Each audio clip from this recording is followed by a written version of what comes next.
So the question is, motion of a particle in xy plane is described by a set of following equation: x is equal to 4 sin pi by 2 minus omega t and y is equal to 4 sin omega t.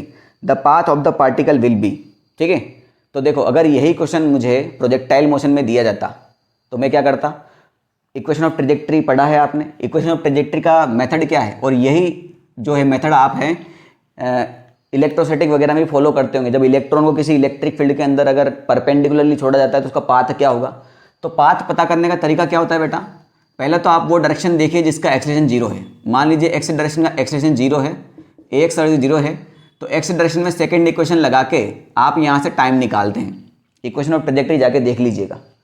उसके बाद इसी time को आप जिस direction में acceleration 0 नहीं है, जैसे मान लीजिए वाई डायरेक्शन का एक्सेलरेशन नॉन 0 है, तो उस टाइम को आप सेकेंड इक्वेशन लगाते हैं वाई डायरेक्शन में और उस टाइम को यहाँ पुट कर देते हैं, आपकी इक्वेशन ऑफ ट्रेजेक्ट्री आ जाती है कि नहीं?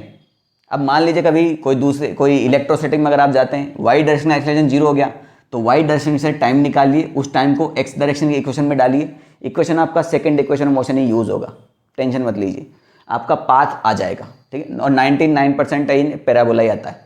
मगर यहाँ ऐसा सीन नहीं है भाई, यहाँ इसको ध्यान से देखें आप, तो 4 साइन 90 माइनस थीटा क्या होता है? Cos theta. तो क्या मैं इसको 4 कॉस ओमेगा टी लिख सकता हूँ? ओमेगा टी को थोड़ी देर के लिए थीटा मान लेते हैं, तो x इज इक्वल टू हो गया आपका 4 कॉस थीटा और y इज इक्वल टू हो गया 4 साइन थीटा। अगर आपने 50% कॉन्सेंट्रेशन से भी आपने मैथमेटिकल टूल पढ़ा होगा ना, तो बेटा आपको पता होगा कि अगर आगे का नंबर सेम होता है, तो इसके 99% चांस है कि ये इक्वेशन किसका होगा? सर्कल का होगा। अगर 4 और 5 अलग अलग होते तो फिर ये इलिप्टिकल हो सकता था। तो 4 और 4, और यहाँ पर आपको पता है ना cos थीटा sin थीटा है, तो भाई अगर मैं दोनों को स्क्वायर करके ऐड कर दूँ तो ये तो कॉमन आ जाएगा और ये 1 हो जाएगा। तो अगर मैं x square plus y square करता हूँ तो ये हो जाएगा 16 cos स्क्वायर थीटा और ये हो जाएगा 16 sin स्क्वायर थीटा। यहाँ से 16 कॉमन आ गया, खत्म हो गया ये x square plus y square. तो x square plus y square is equal to a square. ये किसका इक्वेशन है बेटा? आपका सर्कल का इक्वेशन है। ये हमें क्यों करना पड़ा, वो क्यों नहीं किया? क्योंकि ये क्वेश्चन 1D का है।